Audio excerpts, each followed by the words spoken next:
it was a great experience, and to work on a show like that, that's quite a, a professional production and a big production was great fun. And I worked at the time with Barry McCall, who is the most amazing photographer, and I would work with him on anything really. What's it like on a set like that? Is there crazy egos because everyone's trying to make it, or is everybody really lovely because they're all trying to make it? I think it was about 10 girls left, and the difference in personalities, and you could spot it as soon as you walked into the room. There was girls there for the experience, there were girls there to win, there was girls there playing the game, there was girls there who, had no idea games were being played. It was just really interesting. It's hard, isn't it? Reality TV is crazy. I think these shows are cast. Sometimes they're cast that way, but certain personalities will clash, certain people will get on, and producers know what makes good TV. Yeah. So it certainly was good TV. And you did so well, like some really amazing campaigns. But I read recently you were saying that you made a bit of a decision to kind of step back a bit and look after the kids, Ali, Jack and Missy. So what was that decision like? Was it hard, or at that time was that what you wanted to do? No, it was actually a very natural decision. I just, I had modelled and I had worked, and I worked with my parents who were business people. So, my priority, as soon as I was pregnant, as soon as I got married, I wanted to focus on my children. Yeah. And I really greatly admire women that go back to work. And a little part of me missed it, but my priority, and I was lucky enough to be in a position that I could do that. And I considered myself very lucky. So no, I was happy to bring up the kids, and I really felt that as I was lucky enough to be in that position, it would be a shame not to. Looking back, I suppose, with experience and wisdom now, I look back and I know I could have done both. Maybe part-time, whatever, but I definitely know I could have done both. I had this, in my naivety, I thought that, God, if I wasn't there for the kids all the time, what would happen? But really, it's the thing about this industry specifically as well, because the likes of Jennifer Maguire, Karen Costner, they're all going back to work, and so they have to go back to work, so it's a difficult industry to be in, to be able to take a break. But they would probably say to you, I wish you could have done that, so I suppose at the time, it's just... I think most women I know, even the most ambitious women, ideally we'd all love to be able to work and spend time with our kids. I don't know any woman who wants to be, straight back and forth. But you can dip in and out of it because, being a stay-at-home mom is difficult and stressful.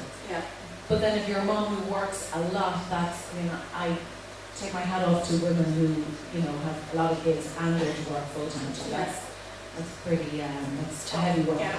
But throughout the years, you've done a lot of different things, and one of them is writing and being a columnist. So how did that all happen? I never could have guessed that I would do something like that. But what I've loved about the last couple of years since I've gone back to work is I've learned that anything's possible. And if you just put your mind to it, and with a little bit of luck too, that there's nothing you can't really do. I read a great quote from Richard Branson. I have to get it right now. I'm obsessed.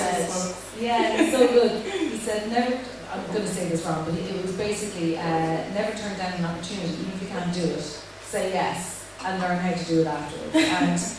And I've applied that a lot over the past couple of years.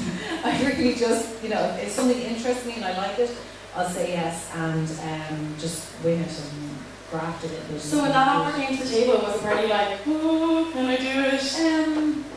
I suppose, a good friend of mine is Cecilia Hearn, and she is an amazing woman and so encouraging and so supportive. So anything that came along like that, she's always like, do it. And I was like, will you help me? She's like, of course I will, And then it would come to it, and she looked at it, she was perfect. And I go, no, help me, change it. She's like, no, it's you. Having a best-selling author telling you it's perfect. It's pretty good. It wasn't perfect, but it was mine, and she felt very strongly that, I should just be myself, and it doesn't have to be, I suppose people, when you're putting your name to a column or an interview or something like that, people want it to come from you, not from they want it to be an editor or a ghostwriter or whatever. So it certainly wasn't that professional, but I think it was more interesting just to have my... And you did have editorial control, you could write what you wanted. It was lovely. So I started off doing a column for a magazine which was like a lifestyle piece.